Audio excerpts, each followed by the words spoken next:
104.9 XFM. You alright? This is Karl, producer of Ricky Gervais and Steve Merchant. They're not about today. Ricky's on holiday. Steve couldn't be bothered.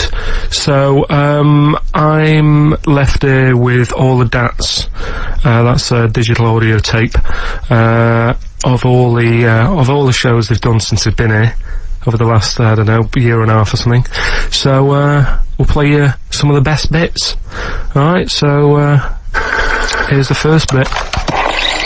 I just wish we could maybe tape the bits we're not on air, just because that's when Karl comes into his own. Yeah.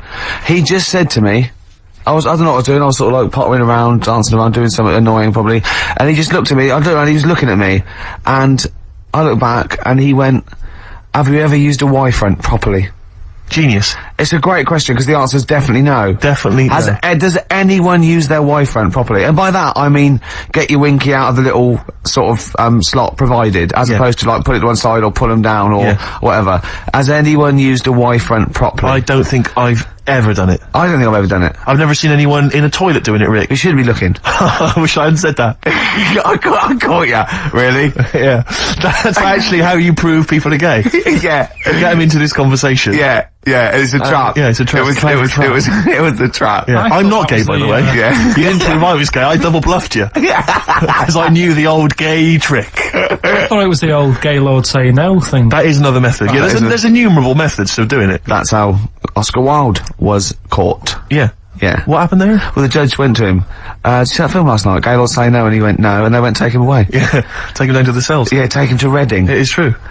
Well, it originated in America.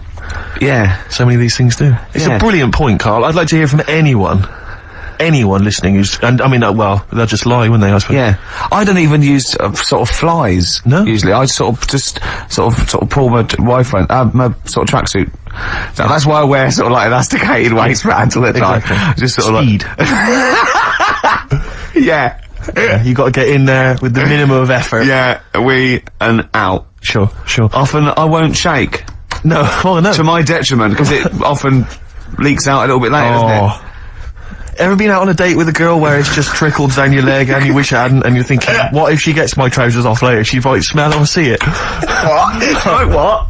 I don't know. I don't know what I said there. Right. Rick, I had for Christmas something which I think might excite you and interest you, because I know you're obsessed and interested by facts. Yeah. Don't fiddle with the microphone. Well, I was just looking at what it was underneath it. So this is a book, it's just facts and trivia. It's edited by Sir Isaac Asimov, who I think's dead. So I don't know when my parents bought this book. I assume it's sort of from a second-hand shop or something. Right. It's quite long, but I got it for Christmas. I keep meaning to bring it in, because generally the facts are quite sensible in here. And I like to think if Isaac's been involved, they're probably substantiated. It's not like kind of just this nonsense on the web. I think that this is probably... Or up in Greg's the Baker's that Karl gets most of his facts from. The ancient Egyptians trained baboons to wait on tables. Karl, fascinated. Brilliant. That's fantastic. But what my point about that is, why did they stop? Yeah. It's a genius idea. Would you not want to go to a restaurant where they had baboons serving? No, I'll tell you what happened. It might have been like the Planet of the Apes, and they sort of rebelled. One of them could talk, one of them could take his order, and one day they went, do you want fries with that? And the bloke got really annoyed and said, answer him back, and then there was some sort of rebellion. Right. The Planet of the Apes isn't true, is it? It's not a documentary. Right, okay. I wonder, because what I like the idea of having baboons is the fact that I reckon they're, like, I have difficulty, and I'm sure you do, Karl, like, working out that sort of 10%, you know, on a bill. Yeah. I reckon baboons would find that particularly hard. I reckon you could get away with under-tipping them all the time. Yeah, exactly. Just not leaving enough and just legging it. Exactly. They go away and you go, sucker. Yeah, exactly. So I'd love to see some baboon restaurants. If there's any restaurateurs out there, so tell us if you do go to a restaurant and you've been waiting on those, please don't order the banana daiquiri, because it comes half-eaten. They can't help their little selves. They really can't. They're okay with, like, you know, beef and steak and chips and all that. But there's a little bag. I go, do you want... Can you imagine that? The baboons serving at waiting tables. It's genius. Just stop to think about that. It's absolutely incredible. Yeah. It's absolutely dynamite. Yeah. See, zoos would be a lot more popular if there was, like, the canteen and you could go... If they were serving tickets to two? Yeah, exactly. One child. Okay, go through there. I think they should do other things, like in the Flintstones, they used to mix cement in that bird's kind of pelican, yeah. We should start doing that again. Because that also happened in ancient times. Yeah, exactly. According to the Flintstones. Yeah, before they had proper cement mixers, that's what they did. That was how they did it. Definitely, Just animal facts. I remembered one in the week. Go on. There was, do you know them two gay American men who have tigers? Okay, the two gay ones, Oh, yeah, go on. Two possibly gay Yeah, guys. let's not worry about libel law anymore then, or... Yeah, If you go on. shave a tiger's head, Whoa. Right, okay. You've got to treat that sentence with a lot more reverence than you did. Think what you're saying. If you shave a tiger's head... not just his head, its whole body. Oh, sorry. Sorry, yeah. So I thought you were getting weird. Go on, yeah, if you shave a tiger, yeah, go on. It's still stripy underneath. The skin's... Is it like rock? It goes all the way through. Yeah, that's amazing. Where did you hear that one? I remembered that, like, I was Was watching... that a drunk just shouting it in the street?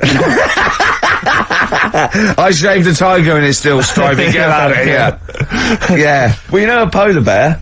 Come on. Polar bear's skin is actually black, and its fur is transparent, not white, and it gives the illusion. So it gets all the radiation possible from the sun, but it's still camouflaged.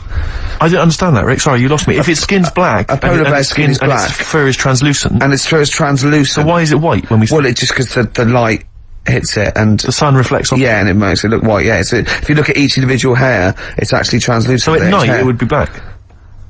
Well, everything is. Is it? Yeah. Oh, not bright stuff, Rick. You embarrass yourself. Play a record.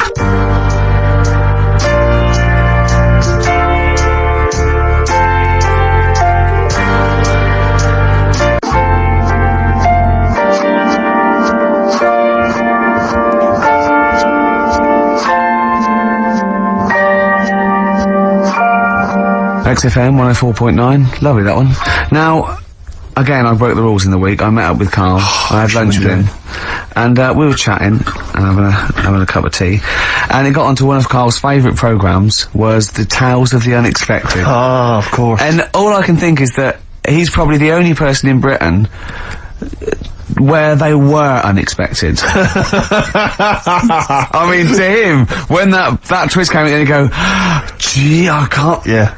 Oh God! So it was the tree that did it. I mean, he was probably the only, and we were telling all these stories of horror, and he liked horror stories, and I told him this story, and I don't know if this had come across the radio, but I told him this story. It was a short. It was a horror short. This was a film you saw, was it? Yeah. And what it was, it started off just there'd been a car crash. You see, it's a horrendous wreck, and you saw it from the point of view of the person in the car, and he was calling for his mate, and he was going, Dave.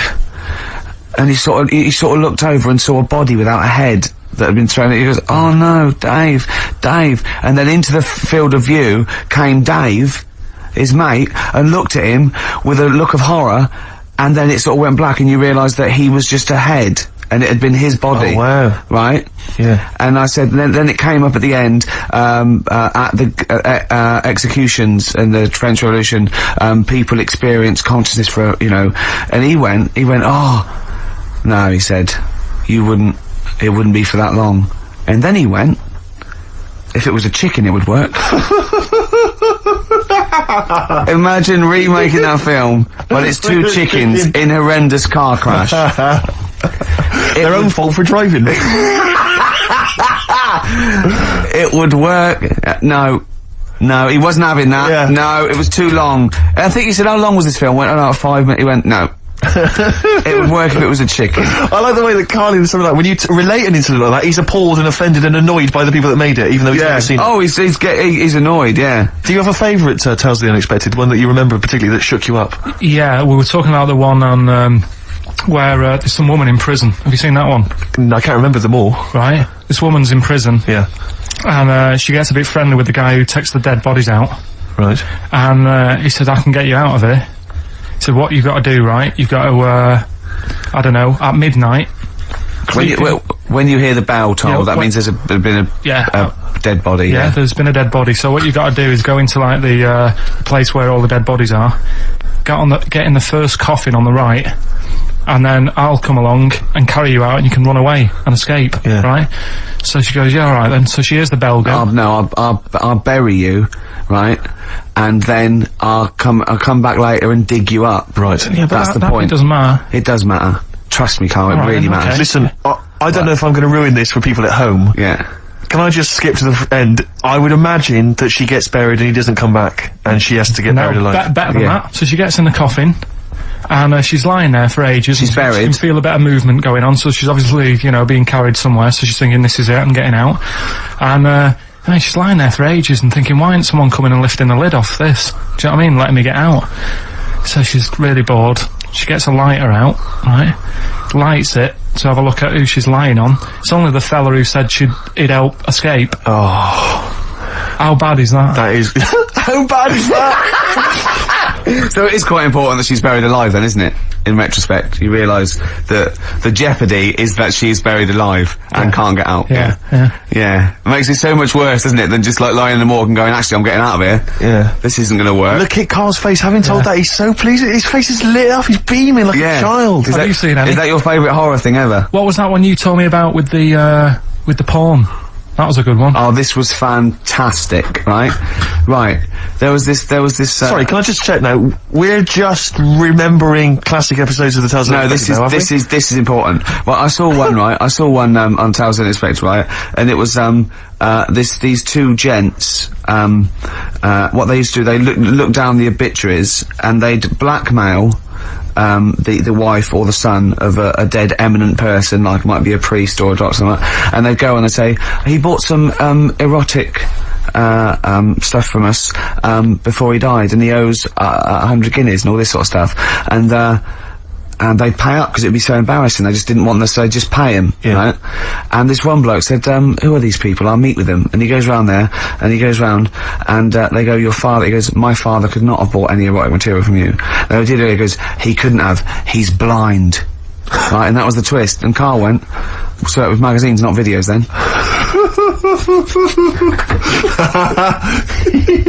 Yeah. Now think about it, Steve. Is that so stupid?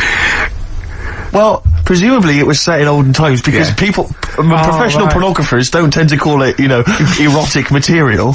Yeah. They tend to call it, you know, juicy jugs or whatever. But more than that, I don't understand how a video is going to be any use to a blind person either. I know that you can hear the sound, Karl. Look at him nodding like he's caught me out. Yeah, what sound will you hear?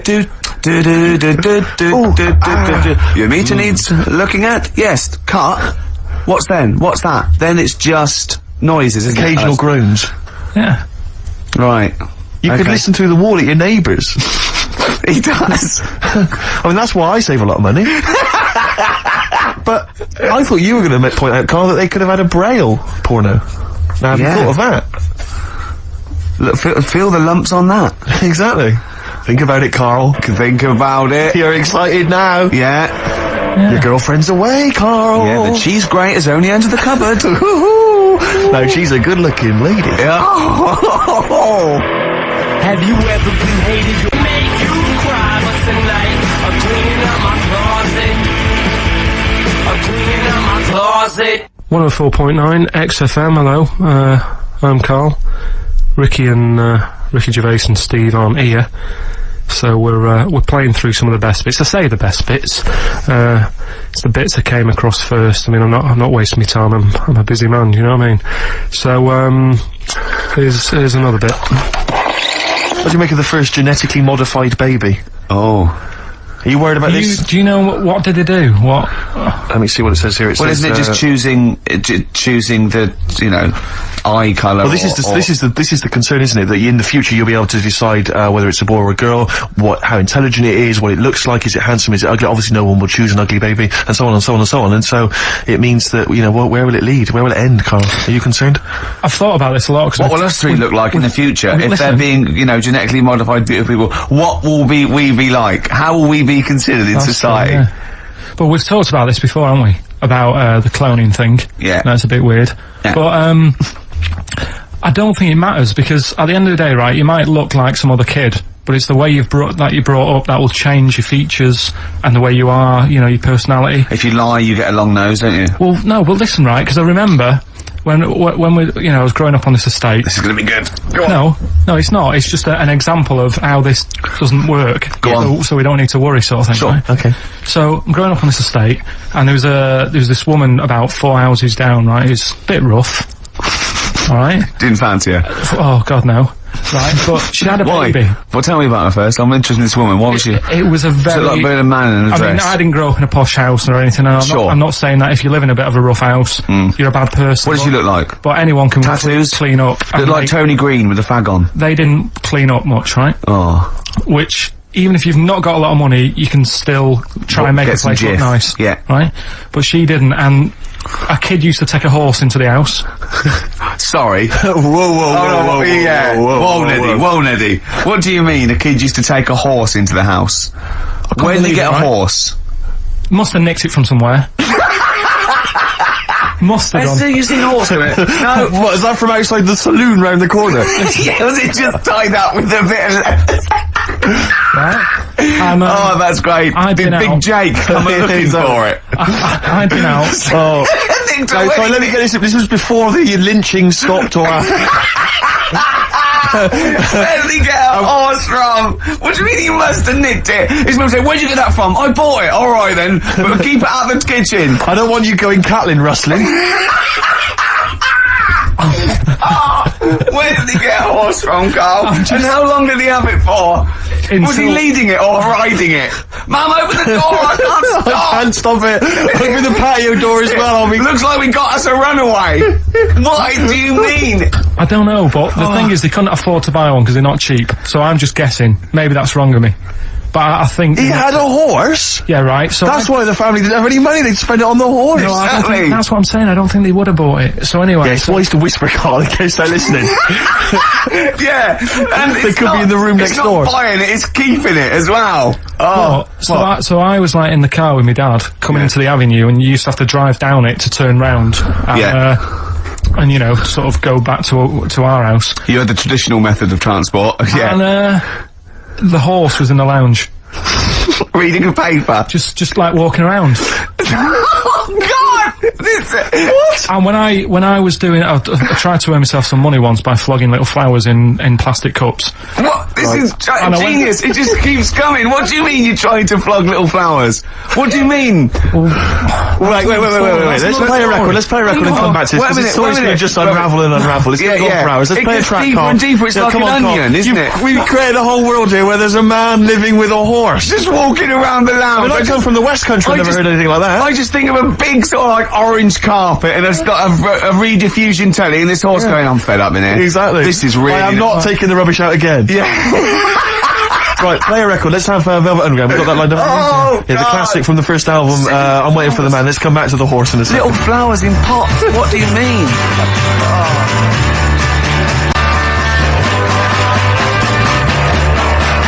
From that classic first album, Velvet Underground and Nico, which apparently peaked at a disappointing 171 in the US charts. Think of that. And that's obviously Lou Reed, the Velvet Underground, and Waiting for the Man. Yeah, great track. So we were talking, we were doing White Van Man, and we got onto We got on to genetically modified babies, but and then somehow Carl started telling a story about someone with a horse, and then he got onto, he was trying to make money selling flowers. Just do the flowers briefly. Well, hang on, I just want to recap slightly. So there was a family, and who had the horse in the family?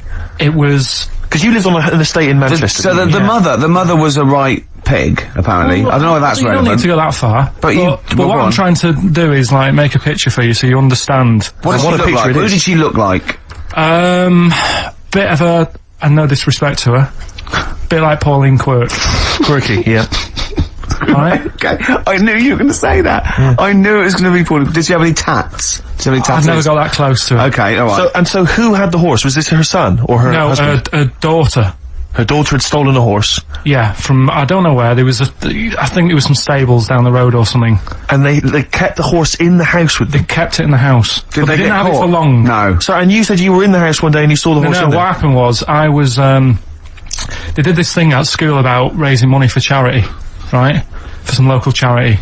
And they said you can do anything to raise money, and they came out with all these ideas, and I thought, that's good. What was the charity? Well, I don't know, I thought, forget the charity. Yeah, that's I'm just the a good charity money making here. idea. So- You're a charity. So, so I asked my mum for some, 'cause she used to have a lot of flowers around the house. Sure. I said, can I just take some snippings off them? And, I'll go and buy some plastic cups. And, got some soil out of the garden, planted the bits of plants in them. Yeah. Got a tray. Yeah. Had about 25 plants on it, selling them for 25 pence each. Excellent. Did Yeah, so loads. you just cut, you didn't just cut them and stick them in the Yeah, they soil? wouldn't have survived. But I think people sort of thought, oh, good on him for trying. But anyway, so I went round to theirs, because I thought their house could do with a bit of colour and stuff. Yeah. So it's a bit rough. So as I went The horse went, thank God for that breakfast. They've been feeding me kitty cat. So I got up to the door, and they opened the door, and it was one of them houses where no carpet. Yeah. A horse in the living room. You know. We've all been there. And the horse was walking around the living room. I looked quite happy and everything, because I always say that about animals. Black Beauty right? was on. Yeah. Well, think about it, right? If you were a horse, where would you rather be? In a little wooden hut with a load of hay, or in like a house with a Central heating. 3-piece suite and a telly and that? Telly and that! No, but I was saying this the other day. And an Atari. Right? I was walking through London. the Commodore other day. 64, rubbish. Exactly. Walking through London with Suzanne, right? Yeah. And you know, like homeless people always have dogs.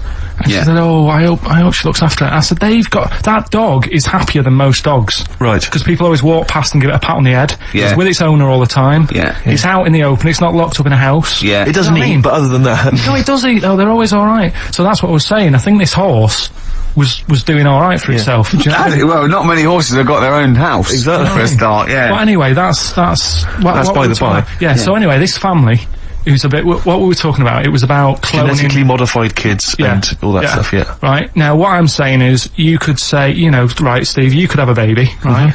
And Ricky could see it and say, God, I want one that looks like that. Yeah.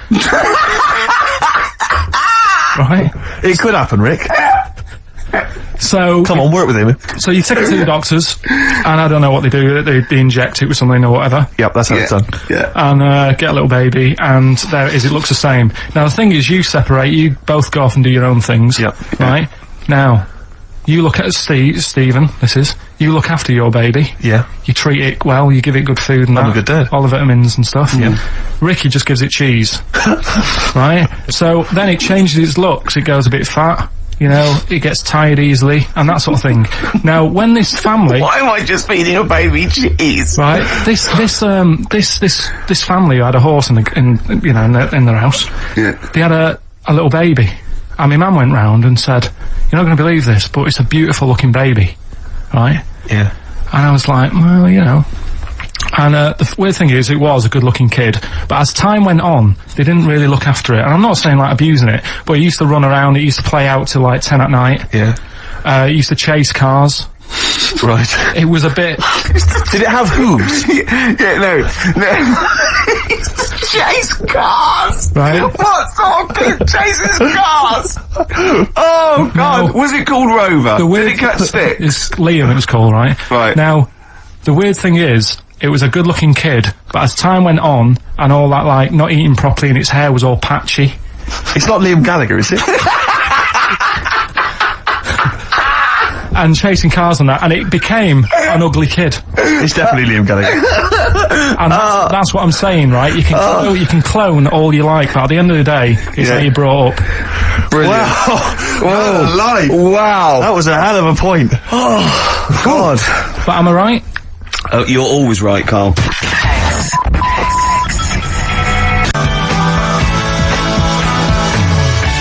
Alright, this is Karl, the producer of Ricky Gervais and Stephen Merchant on XFM 104.9. We're playing out some of the best bits, hope you're enjoying it. Here's another one. And now it's Carl's bit. It's the re-education of Karl. He's like Liza Doolittle. And now he's coming, or Lawnmower Man, if you've seen that film. More like Lawnmower Man, if you've seen the film. You know what I mean. And his homework was to just study quotes, really, on happiness and stuff, and general well-being. He's not a big happiness quote fan, are you, Karl? Not really. So what have you done? You've come up with something, haven't you? Right, yeah, I told you, right? Because a lot of these are just things you say every day. They're nothing special. So what I'm doing... Well, you say them every day. Well, the sort of things you come out with and you don't even think about it, do you know what I mean? Yeah. They're on the TV all the time, people on the radio are saying these sort of little quotes. Sure. And, what I've done is, remember that programme on Channel 4, Faking It? Yeah. Where they got some, like, posh kid to be on a door and all that. What I've done, I've, Imagine if that was the pitch for the show. Dear Channel 4. Just gonna get a posh kid on a door or something? Yeah, Yours come sincerely, in, Karl. come in. Yeah. TV producer. Yeah, go on. So, what I've done, this little book of quotes, happiness quotes, I've picked two that are real, Okay. and I've made one up, right? And we've got a guess. And you've got to guess. Okay then, what it is. go on. Well, I'll tell you what, Rick, why don't we, when we've heard them, we won't confer. No. You'll write down yours, Yeah. A, B or C, and I'll Yeah. write down mine and we'll Sure. see how it Okay, works. Carl, off you go. Right, and just because I'm looking at this book, it doesn't mean I'm actually reading. No, I know, Don't no, worry, no. we're clever. No, we know, we Wily can't see yet. Don't like Yeah. call my bluff. Yeah, go on Okay. then. Nothing is worth more than this day. Okay. Yeah, Yeah? Alright. yeah. The way I see it,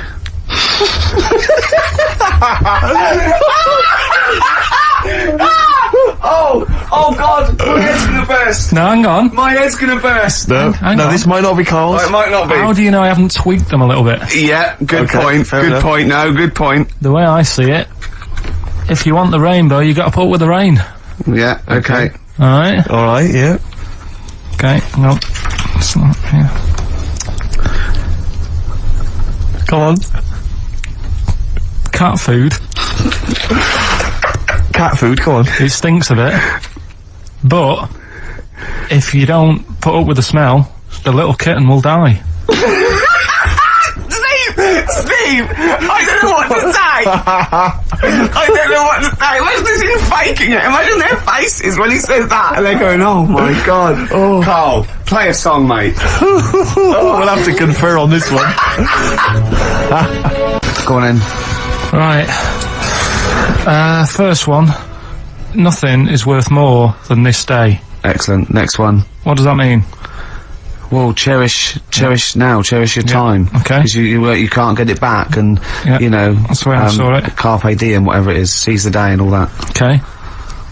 If you want the rainbow, you've got to put up with the rain. Yeah, of course. Yeah, rough with the smooth. You know, it's not all plain sailing, but you know, rainbow's beautiful, but it comes because of the rain, which you might not like. So Yeah. make the most of everything, and yeah. Good.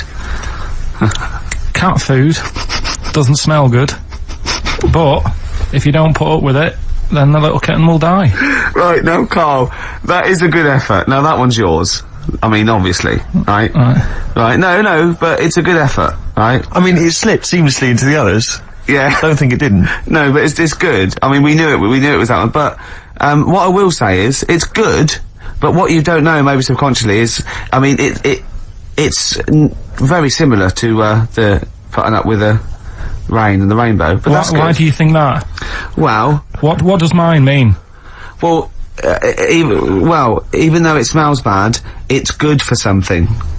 Right, So see, that's I didn't look at it like that.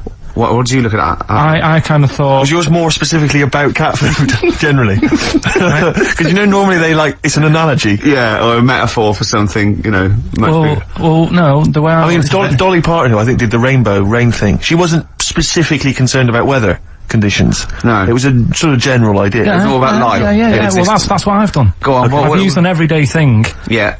and put it with today's problems, right? Go on. So, like, my girlfriend, yeah, she might like to go shopping for clothes. I hate it, Right. but because I love her, I put up with it. Ah, that's nice. Yeah? Yeah. So, you love that little kitten. You can't stand the smell of the stuff you got to feed it, but because you love it, you go, well, you know, I'll put up with this just for a few minutes, and then I can, like, squeeze its head later and give it a little... Sorry! Squeeze its little head. Yeah, well, that's just the thing that I do with cats. Put it in a bag and drown it in a lake. I can feed it and then I can throw it against the wall. Exactly. So you didn't see it like that, did you? No, that's very good. So it's about love, is it? It's about putting up with the bad things Yeah. for something you love. Yeah. Well, that's nice. But that's very Carl, good. you seem now to be convinced and rather smug that you've tricked us and that you've fooled us and that we didn't understand it. Well, I say that's your fault, not ours. No, it's not though. I mean, look, that man in Forrest Gump, he was a bit of a nutter. And he came up with the life as a box of chocolates thing. Yeah. Now, if that was in this book, you say, oh yeah, brilliant, you know, good bit of work. But if he was sat here doing the show with you, Yeah. you'd be taking the mickey out of him. Sometimes I feel he is. No, but Carl, I could. In fact, if people are out there, we're too lazy. Could you write down everything Carl's ever said? Because I think we could publish that. Yeah. He said one today. He saw my salamander. It's not a euphemism. He saw my salamander, and it's just sitting there in the tank. Your exotic pet. Yeah, and he's worried about there not being a lid on. And he said, I went, what are we worried about? He said, wow. He said it sits there for 24 hours a day, obviously planning to get out. Well, he's got nothing else on his mind, and it's, the daft thing is, he has actually got the lid ripped up a little bit. And he'll be looking up there, and it's going to get out. But what's the worst that could happen? What's it thinking? What do you think it's thinking, this salamander? It's got its eye on the DVD player. I can have Ian be down the market.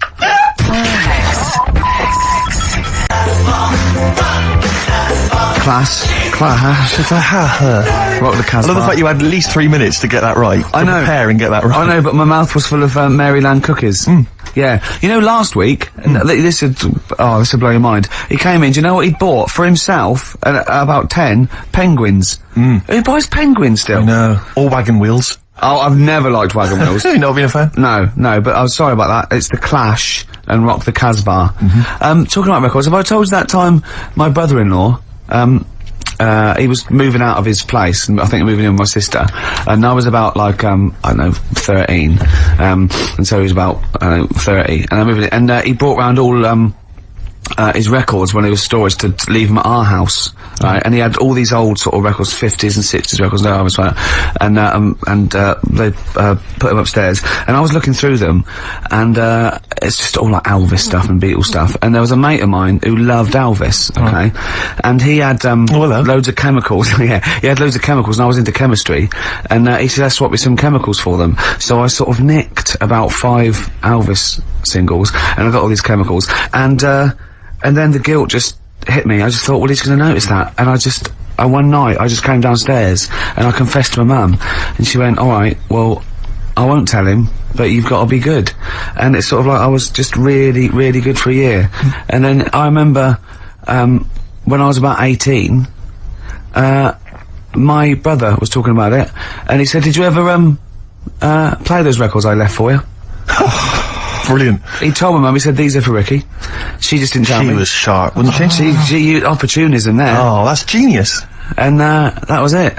That's why I was good. But you've never stolen anything since, have you? No, I don't. Except that spate of shoplifting after that to teach your mum a lesson. yeah. Well, I went round, and arson. No, I did. I just couldn't believe it. It was terrible. I remember, I think all kids go through a phase of shoplifting. Well, and when I was going through it, I used to just little things, just like magic markers and magazines, Mars bars, that sort of thing. Yeah. And one day, right, my mate Anthony, his mum called up my mum and said, I've got to meet up with you. I've got to have a word with you. And she said, what about? She said, I don't want to talk about it over the phone. So she goes, oh right, well, yeah, come round tonight then. So anyway, my mum sees me, she don't want to be in an awkward position and like be a bit embarrassed and what have you, so she sees me and she goes, right, Anthony's mum's coming round, what have you been doing? Yeah. So I go, oh god, I said, I've been nicking stuff. So she goes, like what? So, not big stuff, I've had a few calculators and Mars bars and stuff. How many? I'll just work it out, hold on. Works out at 7.2 per day. So, how many calculators do you need? So it was when that phase. You failed maths, didn't you? Everyone wanted a calculator, it was like a trendy thing, wasn't it? Right, oh yeah. In Manchester a couple of years ago, yeah. So, anyway, so I told her all this and I confessed to like... Computers will make it there one day. I confessed to... There's magic in the back of battery. Go on. Confessed to nicking all this stuff. She comes round, she only wanted to borrow some money. Brilliant. She said, oh, I don't like asking, I was a bit embarrassed to ask you over the phone, but can I borrow 20 quid? Oh, that's fantastic. And there's me. That's great. And it's similar sort of thing to yours. And did you... And he went, hold on, Mum, let's just work out the interest on that. I bank 10%. She'll owe you £4.40. Oh, dear. So your mum was a loan shark. yeah. And did she mention that you did stuff with that other? Because what I'm saying is, presumably you got your mate in trouble. No. Right, you didn't. That's great. Anyway, should we have some more music? Because we've been waiting for What are you going to play, Carl? We've got the Cooper Temple Claws. Oh, brilliant.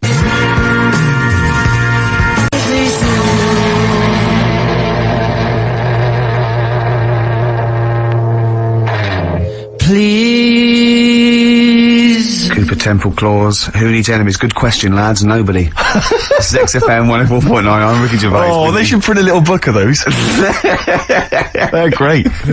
Oh, how you can relate any song or artist to anything else. Easy, Joyful. easy. Well, yeah. So me and Karl went out for a beer, and it was great, wasn't it? Yeah, enjoyed We myself. started Yeah, off, it's good. and you met my mate Robin, didn't you? Yeah. And some of the stories. Do you want to tell Steve some things about Robin that you Robin, learned? do you know him well? Yes. Well, do you know about his worm problem as a kid? Go on. Right. He, what I can remember is he had worms as a kid. Not sure how you get him. He never answered me. He was getting a bit touchy about it. Right. This is like the second time I met him. And I think he was a bit annoyed that Ricky told me about his problem. What now? Now straight away, you not being there, instinctively, what do you think went on with this story about worms? My suspicion is rather like when you told a group of people that Robin had once suckled milk from a cow's udder.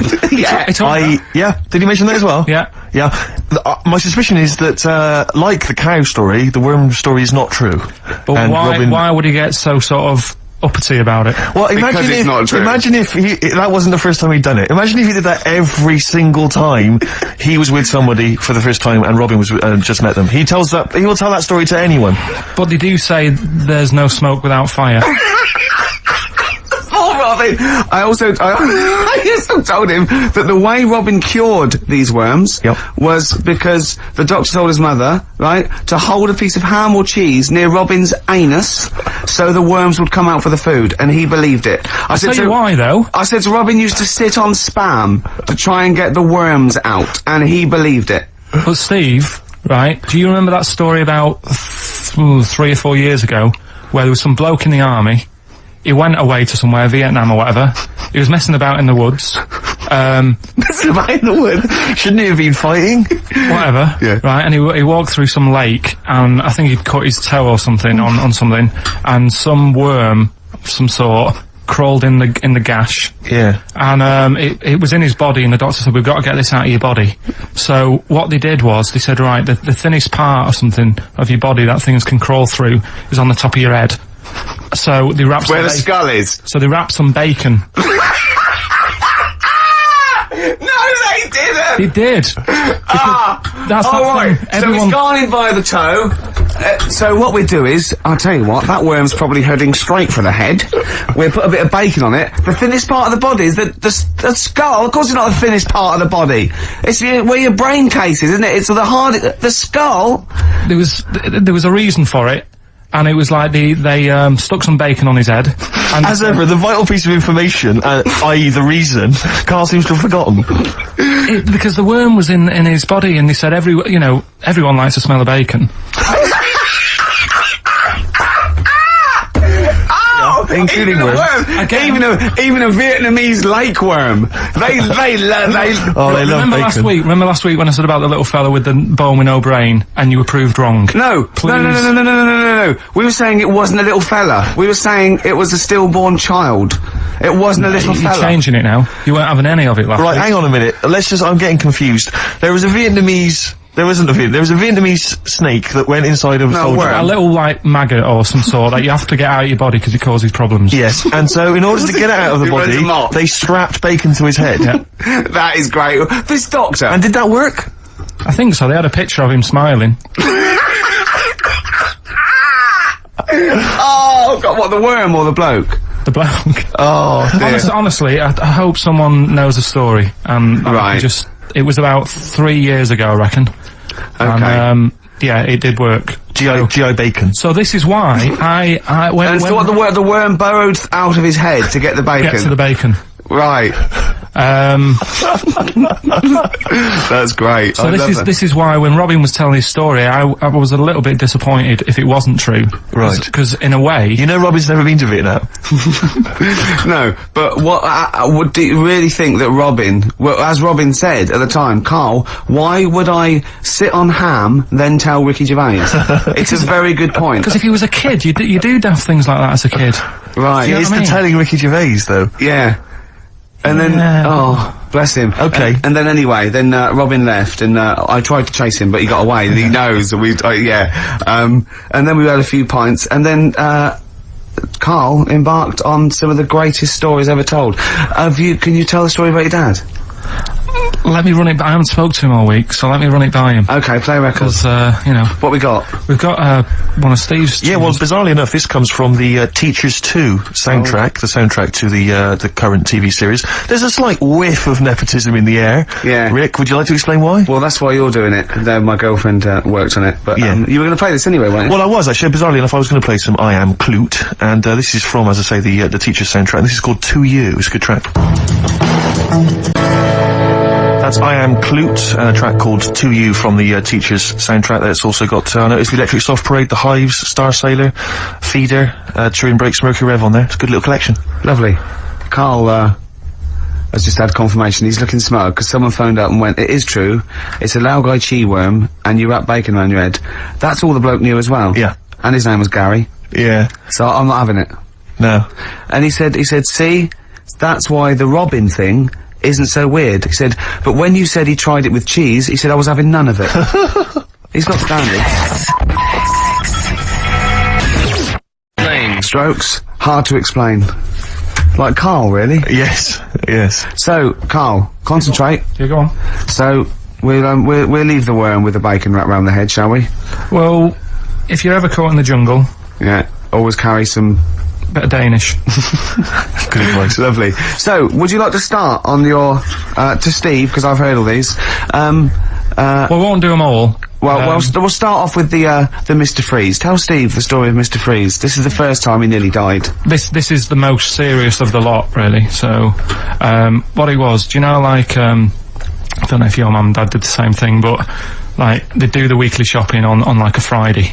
Yeah. So when you got to Thursday, there wouldn't be much stuff left in the cupboard. It'd just be like, you know, your Jacob's crackers and stuff like that. So when they'd been to the supermarket and they came back, I was like, you know, what's that saying? Like a pig in... You know, I loved it. It was like loads of food coming in, loads of biscuits. What is that saying? He nearly said pig and shit. Right. It's not the same. Yeah. Right. So yeah, all this food comes in. Thank God he didn't. Otherwise he'd have been in trouble. That's true enough. Because he's culpable for our actions, because Exactly. he's the producer. So technically, that twat's in charge. Go on. Right, so anyway, so there's loads of food, and I'm like, oh yeah, look at this, and chocolate biscuits, and, you know, penguins and stuff. Bacon. And bacon. Just in case, you never know. So anyway, my mum and dad's putting the food away. Me and our kid are like, he's already grabbed something, gone back upstairs. It's like feral children. it's like a quest for fire. And then they run upstairs. What did you sit under the bed, gnawing at some sort of pig's trotter? So I saw, do you remember Mr. Freeze Pops? I do, yes. Well, they're kind of like popsicles, icicles. Yeah, but really long, like a foot long, right? Yeah. So I thought, I'll have one of them, so I grabbed it. Went for the nutritious stuff first. Absolutely. And like my mum and dad are putting the stuff away and what have you. And I rip it open and knock it back, right? Straight away, just right back like Swallow it that. straight away, yeah. But it went down the wrong way, right? So I What, was down your shirt? So I was like, oh God, I can't breathe. And my mum and dad didn't even know what I'd ate. Do you know what I mean? I ate it so quick. Yeah. And I'm sort of tapping my mum on the back, going, and she's going, oh God, you know, he's choking again, because I was always choking. If it was one thing, I don't know if I've got like a small throat, but I mean, even Ricky knows I can't drink that much, can I? Yeah. Do you know, or eat pebbles. I'm not a quick drinker. I'd always, I think I'm scared of like swallowing stuff. Yeah. And it was like bottle tops and mint imperials and stuff. I was always choking on stuff. So anyway, she's going, oh God, what's he picked up on it now? Drop it! So- hit his nose with a stick. So I was going, oh, I'm choking. At this point, my dad had like, I think he'd put his share away, you know, his food away, and he'd gone. His share! I love it! Yeah. He'd gone to watch like Winner Takes All or whatever in a lounge, and I was in the kitchen, and I was starting to like I didn't care anymore. Do you know what I mean? I just got to that point where I wasn't struggling anymore. You just thought, I'm done I just for. was like falling to the ground. And my mum's going, you know, get in here, I think it's serious. And my dad comes in and sort of starts shouting at me, saying that's what you get for being greedy. He didn't even know what I'd eaten. Well, it was the moment to teach you a lesson, certainly. So he's there like that, and my mum's going, oh, look at him, and my lips were going purple, and my eyes were rolling into the back of my head. You look like Marilyn Manson. And so anyway, she grabbed me from behind and did that fireman thing. The Heimlich manoeuvre. Yeah. And, you know, winded me. And it came up, and I was alright. What, the whole popsicle came flying back out? You see, that's what I don't understand. Because there was nothing there. No, just a little bit. No, it swells up, doesn't it? Because it irritated it. So it went down your, this sort of like your epiglottis. It went down the wrong way, like it went into your air canal instead of your throat, and it sort of spasms, and that's the fear. You just got to calm it down and relax. So in time, I would have been alright. Yeah, anyway. you don't. Well, no, you might have. So that's so that's hang on, one. but No, but the weird thing is, like, for like 3 days after that, I felt like a sort of special person. I went to school. I'm saying nothing. I did full days. A special needs person. Yeah. I went to school the next 3 days after that. I didn't like wag it or anything. I did full days. I love that. 3 days, turn over. Yeah, exactly. After 3 days, you thought, screw it. Yeah, did a quick history exam. Right, next one. weird. That's popsicle. That's popsicle hell, we'll call that. Right, next one. Which one's the next one? Oh, what about your paper round? Right, the paper round one. Paper round, I'd still say it's the best job I've ever had. And he means it! No, I really enjoyed it. It's like, you know, you don't have to work with anyone else, right? So you make your own rules. Just think of that. You know, you sort of You're spreading information. Well, yeah, to people. yeah, Vital information. giving a service, and no one else is around. You know, you can just do what you want and think about stuff whilst you're cycling around on your bike. It's really good. Yeah. So anyway, Imagine the stuff he's thinking about when he's riding around. I can't. Oh, so getting in the head of a salamander. So anyway, I loved it, and even though I only got like 50p a day, right, no matter what the weather was like and stuff, I used to get up at 4:30 and go and do the round. And why'd you get up at 4:30? Because I wanted to watch the Pink Panther at 5:30, so I wanted to get me paper round done. I said, why didn't you watch the Pink Panther? And then did the he went, oh, I can't sit there thinking I've got my paper round to do. He'll ruin it for him. Yeah. So is it a good job or not? So 4:30 I was up and about, and this morning it was like winter, really bad winter, bad snow, you know, freezing cold, really windy and all that. And my mum said to me before I went to bed, she said, don't be getting up tomorrow, I'll give you the 50p. I said, it's not about the 50p. So, you know, people want the papers and stuff. So, conscientious. So anyway, I went to bed thinking, you know, that's it, I've told her I'm still going, so, you know, whatever. Go to sleep, get up in the morning, and put all my kit on. And I used to have layers of clothing on because it was really cold. I had like a big anorak on with the fur on. I had like waterproof pants, and I got my paper round bag. And I went downstairs to get out and tried to open the door, and it was locked. Oh God! So she'd locked it, so I couldn't go out. So I'm searching around the house looking for the keys. She must have hid them somewhere. I thought, oh God, you know, I've got the papers to do. So I thought, how can I get out? So I went upstairs, climbed out of the bathroom window. God. Right, and to try and jump out of the bathroom window onto the porch. But the problem was, I had so much gear on, I was like the Michelin Man. So I could hardly move as it is. Yeah. And I'm trying to get out the window, and I'm like, trying to stretch down like that, get my foot on the porch, and my bag got caught on like the hook of, do you know, like how you have a hook so you can put the window open? Right, yeah, the little arm goes on. My bag had got caught on that. I was holding onto the wall and my foot on the thing, so I couldn't sort of pull it away in case I pulled it away and then fell on my head. Yeah. So I'm stuck there. Dangling. My dad comes back from working nights. Yeah. He thinks I'm a burglar. Gets out his gun. So he's shouting and stuff, going mad and going, Dad, it's me. And he had to give us a hand using a... He's heard that wily trick in Manchester before. He had to help me using a washing prop thing. A big stick. What did he do? Well, he said, just hold on for your dear life, and I'll sort of push the paper bag off the hook. Why didn't he go upstairs and sort it out? It was at that point where I was in the middle, there was nothing you could do, do you know what I mean? It's at that point where you've just got to make a decision. Yeah. And by the time you go upstairs, who knows what might have happened. Sure. Do you know what I mean? You've got to act there and then, don't listen around. Yeah. So... And you could hear downstairs, now here he is, the Pink Panther. Yeah. Dad! Hurry up! Panther, ever so pink! Oh. So that was close to death, because I must have been about 30 foot in the air. So, to cut a long story short, he gave me about 4 or 5 near-death experiences, and he went, and the whole point of this, he went, so that's why I think I'm gonna die of something horrible, like cancer. And I went, why? He went, right, you ready for this? Yeah. He said, well, I don't check my balls. Wait. He said, I don't like the feel. Carl, always check your balls. Do you I check don't yours? like the feel. Why don't you like the feel of your own balls? They just, I mean, you know that I don't like bodies anyway. Right. Do you know what I mean? It worries me a bit that you've got all that going on in your body, right, and your skin's keeping it all in place. Stop. We're going down a whole other avenue of discussion. Let's play a track, let's come back to it.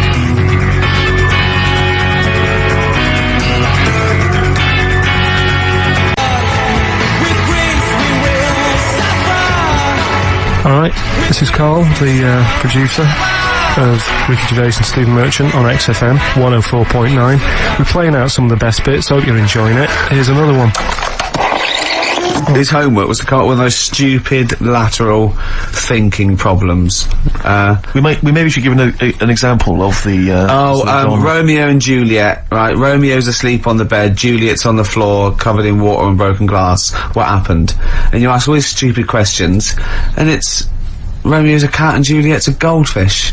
Again, Awful. what am I thinking? Yeah. Yeah, come on then, Karl. Right, Yeah. there's a bloke lying on the floor, right? He's cut his head, blood's coming out of his head, and all his mates come running up, and they're all stood round him. Yeah. And they don't take their hats off as a mark of respect. That is outrageous. Why didn't they take their hats off? Oh, I'm laughing, but it's probably as good as the Oh, real absolutely. ones. A bloke's fallen with his... Yeah. He's lying on the floor, Yeah. he's dead. Yeah. His mates come running up, and like, was it important that his head was cut? I don't know. I mean, Would it have been okay if he'd have been wearing a hat? He wouldn't have been dead if he was wearing a hat. what's your answer? No, you're meant to answer questions. You don't just go, what's your answer? You say, where's the turn? So you go, no, and I have to guess. It's obviously like sort of motorcycle stunt team or a parachute. Why didn't they take their hats off? Because they're probably still on the motorbikes or something, or... Well, yeah, but if you mark a respect to someone, you could take your helmet off. Getting angry! What? They're parachutists. Why couldn't they take their helmets off? Because they're still... they're coming down from the sky. But he's on the floor dead. Well, Yeah, but they can look down and see him on the floor. Are they on the floor, Karl? They're on the floor as They're well. walking, are they? Yeah, well, they sort of stood there looking at him. They're stood there. Yeah. They're stood on the floor looking They're at him. soldiers. Why? But why? If they're Because it soldiers- might be in a battle zone. could They be in a might have their battle helmets on, and he's been shot in the head. No. Well, that does work. You see, this is my point. That one works. That one works. Unless you give us a piece of information where that doesn't work. What's the difference? Why is yours different to he's been shot in the head in the trenches and they're looking at him and they keep their helmets on? I just don't think it matters as much. If they're in the trench, they're already guarded a little bit, so they could take their hats off. It's the best mate, for God's sake. Okay, who's dwelling on this? Are they normal hats? What kind of hats are The they? answer. No! Don't get ratty! What kind of hats are they? Baseball hats? If I told you what sort of hats they are, you'd have the answer. Wow! Okay, I've got to guess what sort of a hat it is then, have I? Right. Is it a trilby? No. Is it a bowler? I know what it is. What? They're spacemen. No. Oh, that's a good That one. one though. works as well. This is my point. I like that one a lot. It works. He's fallen on the moon, and not that the moon happened, it was set Yeah, up, wasn't it, in the fake, studio, yeah. we know that, yeah. Okay, Karl, what's your answer? Builders on a building site. Why is that different to soldiers? Because bricks don't fall in wars. But bullets fly! Right. Let's play a record and we'll come back to it, Carl, while you think about what you've done. Oh, yeah. You've embarrassed Let's play some yourself. classic Suede. Yeah, and this is for David and Kieran, I think, who wanted a bit of Butler. XFM 104.9, I'm Ricky Gervais with me, Steve Merchant, Karl Pilkington. Steve. Well, we were talking about the news just now, and there was a story I heard in the week. I think it was on the radio, and I don't know all the details. But what I heard was that a number of, I think it was Falkland, maybe Gulf War veterans, were, I think, suing or complaining to the government because they wanted compensation for post-traumatic stress disorder. Now, I don't know all the ins and outs of it, but it seems to me that if you're in the army and you're a soldier, a certain degree of trauma is kind of inevitable. I mean, after all, if you're any good at your job, you are going to see people getting killed. So I don't understand what the ins and outs of it are. I don't know why. Nobody came back and Tony Blair met him and go, alright, well, not really, no. Go on, what's the matter? Well, there was people shooting at us and everything, it was all muddy. Well, calm down, don't cry. Well, I will cry. There was a drill sergeant just kept shouting, saying, "Look at you, stupid boy, where's this he's gun's got not clean?" training, I hasn't just he? cleaned the gun and it was fine, and now he's telling me to clean it again. Yeah, the boots, they were shiny. fine, he was Well, he's showing. got to do that, it's more His distant. neck was as big as his head. Well, yeah, but you don't know what they, you know. I don't know what the ins and outs of it are, but, what you got to do is make sure you know what you're going into. That's what I do. You got to check the small print. So if I was, you know, going over to like the Falklands or you know the Gulf, I'd put man. I'd go, will it be horrible? I go, you at the back, yes. Will it be horrible?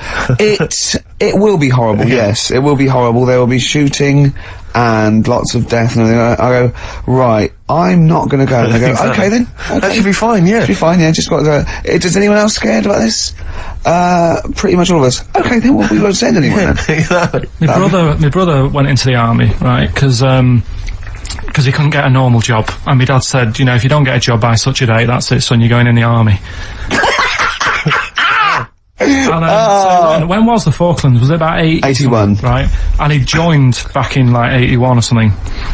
And he I don't know, he was in Aldershot or something. Oh yeah. And he wrote back to my mum saying, you know, what a bad time to join, bad time in this. So she wrote... What about that? Join, that's so sweet, Carl, isn't it? That's like, dear Dad, yeah, well done. Don't know if you've noticed. Yeah. I was on the dole, that's for sure. Thank you for joining, a month before the Belgrano. Anyway, go on. My mum called up, spoke to the sergeant, and said, can you leave him out of this one? Can you leave him out of this one? What, the Falkland War? He's only just joined, and she called him Chuck, which he got done for. Like, she's one of them, I think it's a northern thing, like saying, how are you, Chuck? Yeah. And she called the sergeant Chuck, and the sergeant said to, like, my brother, your mum, you know, she's called up and asked if you can not go. Which, of course, you know, I mean, we'll see how it goes. But can you tell What her? do you mean? Why did the sergeant even entertain this? Well, Pilkington, come here. Your mum's been giving me a bit of earache. Now listen, tell her I've told you, but can you call her, because she called me Chuck and everything. Can you call her and say you don't mind? Well, not really. Oh, please, because I've promised her say you want to go. No, please, say you want to go. Why was he entertaining this phone call? because he was new to the army, I suppose. Who? No, I mean the sergeant. I don't know, maybe they do that. So what happened? He didn't go in the end? So he didn't go, no. You can't do it. that's ludicrous. I love it though. Okay, we went over the top. Pilkington, I've got a note. Yeah. Is this really your mum? Yeah. Okay, no, this seems to be in order. Because I noticed it says, I do not want to go into the army, I don't want to go and fight, and it's crossed out and it says, my mum says don't Yeah. go. Now, you didn't write this yourself? No, my mum wrote this. Okay, You definitely wrote this yourself. Your excuse. You're gonna have to just, fill envelopes. No, I'm sure if he was needed, he would have had to go, but I think they made a bit of a special effort. They sort of said, oh. Well, it wasn't conscription anyway. Oh no, I'll see. But were the other soldiers going around just going, Pilkington. No, he ended up being a mechanic in there, and he got kicked out for, going for a packet of fags in a tank. what? Now, wait a minute. Do you mean he nipped down the shops in a tank? Yeah. I don't believe that, Carl. You've Honest to God. That, and he went off with the sergeant's wife. So that didn't help, and he ended up getting kicked out. Sorry, your brother's a genius. I love this. First of all, he gets a call from his mum, go and let him up, and he goes, oh God. Then he goes, where's Pilkington? His mum's on the phone. Where is he? He's near your house, Sergeant. Near my house? Well, why is... No reason. Well, when he comes back, when he's finished, tell him his mum called. And can he get me a packet of fags? Tell him to walk this time. Wow. This is ludicrous. So the sergeant found out that he was sleeping with his wife? Yeah, I don't know. I mean, Did your mum phone out and say, let him off? Let him off this time. Can he... Yeah. That's fantastic. But he misses it. I mean, I haven't seen him for about 11 years. But ever since he came out, he's just kept getting into trouble and that. And the army, you know, people slag it off, but I think if you're a certain type of person, it's good for you. It didn't straight him out, did it? No. He was going down the shops in a tank, he was shagging someone behind their back. It's really weird. It's like back then, he was like a proper adult, and he had a house, and he collected crystal with his wife and that. And now, he hasn't got any of that. Has he got the wife? No. Has he got the crystal? Don't think he has. And he hasn't got a house. Seriously, I haven't seen him for about 11 or 12 years. So I haven't even spoken to him. Carl's stories always start off nice and funny, and then they just leave me empty and slightly depressed. I don't know whether to hug him or shoot him, put him out of his misery. Can we take Carl to the... phone in if you think I should take Carl to the vet and have him put down, because it's just too stressful. This is what I'd like to leave you with, a song for the ladies. Darkness on the Edge of Town from the amazing album of the same name, Springsteen. See you next week. Bye.